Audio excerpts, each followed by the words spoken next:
Hi guys, welcome to Cherry explains. तो मरजान और आतिश ना एक पौधा लगाते हैं। तो आतिश उसे बता रहा होता है कि इस पौधे में से ना अब हमारे बच्चे चीज़ें खाएंगे, फ्रूट्स खाएंगे। फिर वो बोलती है कि हाँ, ऐसे फ्रूट्स ना और पेड़ हम और भी बहुत ज़्यादा लगाएंगे। ठीक है, वो बोलता है कि हाँ ओके। फिर वो बोलती है कि हाँ, हम अनार का, चैरी का, पीच का, सबका पेड़ लगाएंगे। जैसे वो पीच कहती है ना, तो आतिश ऐसे ना अजीब सा मुँह बनाता है। तो वो ऐसे हो जाती है शॉक कि क्या हुआ। तो वो जल्दी से पूछती है कि क्या हुआ। तो वो ऐसे रिएक्ट करता है कि कुछ नहीं कुछ नहीं। फिर बोलती है कि कुछ तो हुआ है आतिश, क्या तुम ठीक हो? कुछ तो गलत हुआ है, तुमने इस तरीके से इस तरीके से रिएक्ट क्यों किया?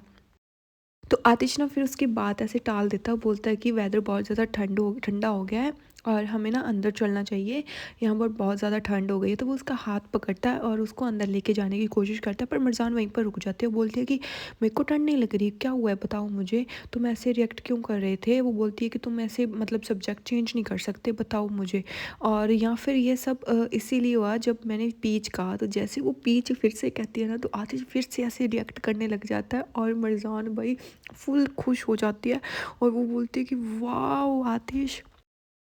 और वो ना बहुत ज़्यादा खुश होती है और बोलती है कि वाह, मुझे तो बिलीव ही नहीं हो रहा कि मैंने ये चीज़ तुम्हारे लिए मतलब ढूंढ ली। वाह, वेट अ मिनट, सीरियसली ऐसे तुम्हें फील होता है? तो वो बोलती है कि बोलता है प्लीज़ मरजान ऐसे मत करो, अब चुप हो जाओ, चलो अंदर चलते हैं। वो बोलती है कि नहीं नहीं नहीं, अब मुझे तुम्हारे बारे में बहुत अच्छी चीज़ पता चल गई है, अब तो मैं तुम्हें नहीं छोड़ूंगी। फिर उसके बाद ना वो उससे चिढ़ाने लगती है।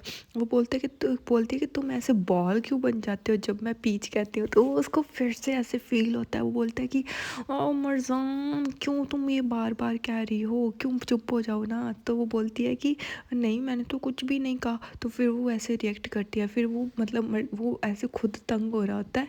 फिर बोलता है कि मतलब प्लीज़ मत करो। बोलती है कि मैंने तो कुछ कहा ही नहीं, मैंने तो जस्ट ऐसे कहा था कि क्या हम पीच खा सकते। तो जैसे वो पीच कहती है ना, तो वो फिर से वैसे रिएक्ट करता है और मरजान को ना उसको तंग करने में बहुत ज़्यादा मज़ा आ रहा होता है। फिर उसके बाद ना आतिश उसकी तरफ ऐसे देखने लगता है। वो बोलती है कि ओ आतिश, तुम ऐसे कैसे कर सकते हो? तुम मुझे डांट रहे हो क्या? तुम इस तरीके से मेरी तरफ देख रहे हो? फिर ना आतिश उसे कहता है कि प्लीज़ चुप हो जाओ। वो बोलती है कि तुम मुझे डांट क्यों रहे हो? मैंने तो कुछ कहा ही नहीं, मैंने तो कुछ भी इतना बुरा नहीं कहा, तुम मेरा दिल क्यों तोड़ रहे हो? हाँ, मैंने कुछ भी नहीं कहा, तुम्हें मेरी फीलिंग्स हर्ट करने का कोई हक नहीं है, तुम मेरे साथ ऐसे नहीं कर सकते।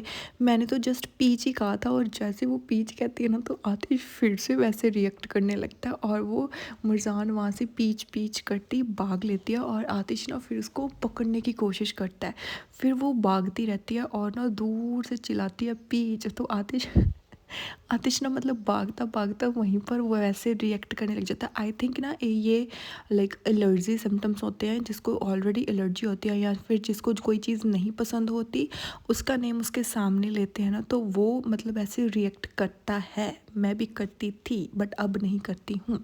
फिर उसके बाद ना मरजान ऐसे पीच पीच करती रहती है, तो आतिश उसको पकड़ने की कोशिश करता रहता है। और फाइनली ना आतिश मिर्ज़ान को पकड़ लेता है और आतिश मिर्ज़ान को पकड़ के ऐसे नीचे मतलब घेर लेता है। फिर वो बोलता है कि अगर तुमने इस बार फिर से कहा ना तो देख लेना। वो बोलती है कि नहीं। फिर वो बोलता है कि तुम फिर से कहने वाली हो क्या? वो बोलती है कि नहीं। फिर वो बोलता है कि अब फिर से कहने की कोशिश करके तो देखो, अभी मैं बताता हूँ। फिर ना वो उसको ऐसे मतलब डराता है कि वो उसको किस कर लेगा। फिर वो बोलती है कि नहीं नहीं, अब मैं कुछ नहीं कहूँगी, मेरे को अच्छा लग रहा है जो भी मैं तुम्हारे लिए ढूंढ रही हूँ ना। और मुझे ये चीज़ जानकर कि मैंने तुम्हारे बारे में एक और चीज़ अच्छी से जान लिया, तो मुझे बहुत ज़्यादा खुशी हो रही है। जैसे मेरे लिए ना तुम्हारी छोटी छोटी डिटेल्स ना बहुत बड़ी लगती हैं।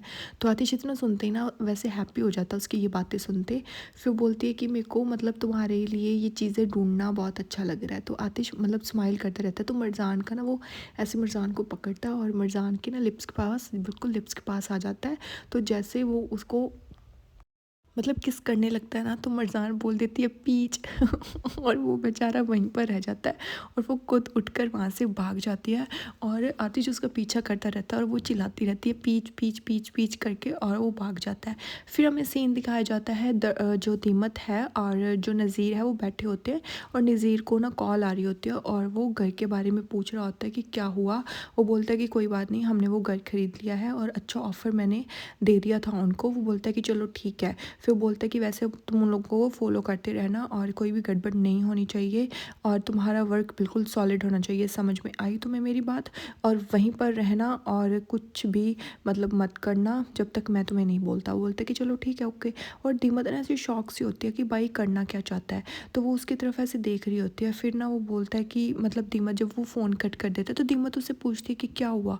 वो बोलता है कि कुछ नहीं, काम था। तो तभी वहाँ पर आ जाता है जमाल। तो जमाल जैसे ही वहाँ पर आता है ना, तो जमाल जैसे ही वहाँ पर आता है ना, तो जमाल उससे पूछने लगता है कि तुम चीज़ क्या हो, हाँ, तुम चाहते क्या हो, तुम खुद को आदमी कैसे कह सकते हो, कितनी बार तुम गलत चीज़ें कर सके हो और फिर अब तुम यहाँ पर गलत चीज़ करने आ गए हो, तुम ऐसे कैसे कर सकते हो, तुम्हें पता था वो घर हम खरीदने वाले हैं, फिर भी तुमने वो घर क्यों खरीदा, इवन तो तुम्हारा उसमें कोई बात ही नहीं थी। तो फिर ना वो खड़ा हो जाता है नज़ीर, उसको बहुत गुस्सा आता है। वो बोलता है कि ओ, तो अब तुम्हें आतिश ने पावर ऑफ अटर्नी दे दी है क्या, तो जो तुम मेरे पास आ गए। तो ना जमाल को इतना सुनते गुस्सा आ जाता है। वो बोलता है कि अपना मुंह संभाल कर बात कर, मुझे ये चीज़ मत याद दिला कि मुझे क्या करना है फिर या क्या नहीं। और ना नज़ीर को भी बहुत ज़्यादा गुस्सा आ जाता है, तो जमाल उसका कॉलर पकड़ लेता है और वो जमाल को ना धक्का मारता है। तो दीमत उसको छुड़ा लेते हो, बोलते कि तुम यहाँ पर क्या कर रहे हो, हाँ, क्या कर रहे हो यहाँ पर। तो जमाल ना उसकी तरफ ऐसे देखने लगता है। तो फिर ना नज़ीर को बहुत ज़्यादा गुस्सा आता है। वो बोलता है कि मेरे को वो घर अच्छा लगा, मैंने ऑफ़र दिया उनको, और इन्वेस्टमेंट में तुमने भी तो मेरे साथ यही किया था ना, और अब मैंने उसमें इन्वेस्टमेंट कर दी उस घर में, मेरे को अच्छा लगा। तो वो बोलता है कि अच्छा, तो तुम इस चीज़ को इन्वेस्टमेंट कह रहे हो? नहीं, ये इन्वेस्टमेंट नहीं है। किस तरीके के पागल आदमी हो भाई तुम? तुम्हें पता है भी तुम बिल्कुल भी पागलों से कम नहीं हो। तुम जो है ये हरकतें कर रहे हो ना, ये बहुत चीप हरकतें तुम कर रहे हो। और इतना सुनते ही ना भाई जमाल को बहुत ज़्यादा ऐसे गुस्सा आता रहता है, और नज़ीर को भी। वो बोलता है कि मुझे नहीं समझ आती कि तुम लोगों को ऐसे उनकी शांति भंग करके तुम्हें क्या मजा आता है, क्या चाहते हो तुम, उन दोनों को अकेला क्यों नहीं छोड़ देते, तुम उन लोगों के पीछे क्यों पड़े हुए हो। उन्होंने तुम्हें कुछ भी कहा, और ये ना मेरी तुम्हारे लिए सिर्फ लास्ट वार्निंग है, इसके बाद तुम्हारे साथ जो भी होगा ना उसके ज़िम्मेदार तुम खुद होगे। और इतना सुनते ना भी नज़ीरा से ना मतलब स्माइल करने लगता है। वो बोलता है कि ओ, देखो तो सही, ये दो कौड़ी का नौकर क्या बकवास कर रहा है। इतना कहते ना भाई जमाल को गुस्सा आ जाता है। वो आकर ऐसे नज़ीर को पकड़ लेता है। तो दीमत उनको छुड़वाने लगती है, पर उसको धक्का लग जाता है और वो जाकर ना ऐसे मतलब नीचे गिर जाती है और उसके हाथ पर चोट लग जाती है। और ना जमाल और नज़ीर दोनों ऐसे हो जाते हैं। और नज़ीर ना मतलब जल्दी से दीमत से पूछता है कि क्या तुम ठीक हो, तुम्हें ज़्यादा चोट लग गई क्या, क्या तुम ठीक हो। और इतना कहते ना वो बोलता है कि आई एम सो सॉरी दीमत, आई एम सो सॉरी। इतना कहकर वो वहाँ से चला जाता है, और जमाल उसको खड़ा होकर वहाँ पर देखता रहता है। भाई तो किस तरीके का भाई है, तो अपनी बहन को किसी पराई आदमी के साथ चोट लगे हुए कैसे छोड़ कर जा सकता है। इवन तो अभी तो उसको सर्वेंट बोल रहा था, उसके भरोसे उसको छोड़कर कैसे जा सकता है, किस तरीके का भाई है भाई तू।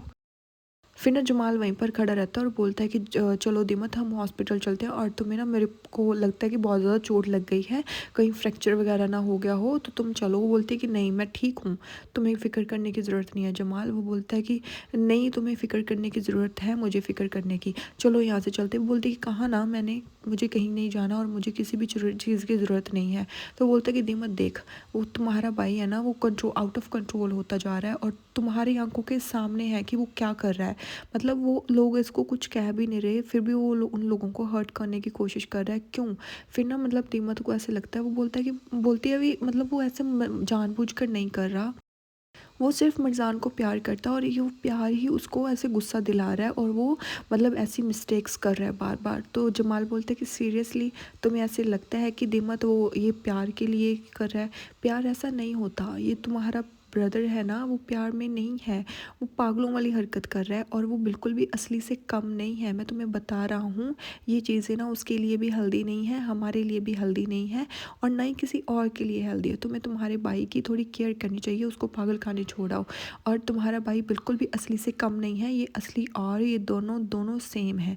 वो बोलती है कि सीरियसली तुम इस तरीके से कैसे बात कर सकते हो मेरे भाई के बारे में। वो बोलता है कि वो गंदी चीज़ें कर रहा है तुम्हारे भाई, और तुम्हें ये चीज़ का पता नहीं चल रहा क्या, क्या वो क्या चीज़ है क्या नहीं। और तुम प्यार का नाम देकर किसी भी चीज़ को एक्सक्यूज़ नहीं दे सकते। तुम्हारा भाई जो कर रहा है ना, वो बहुत गलत काम कर रहा है, और इस चीज़ का भले तुम गुस्सा ही करो, बट तुम्हारा भाई पागल हो चुका है कम्प्लीटली। इतना सुनते ही भाई दीमत को गुस्सा आ जाता है कि उसके भाई के बारे में ऐसे कैसे बात कर सकता है। तो वो वहाँ से मतलब उसको कुछ नहीं बोलती, अपना पर्स उठाती है और वहाँ से चली जाती है, और जमाल वहीं पर अकेला खड़ा रह जाता है, और यहीं पर ये पार्ट खत्म।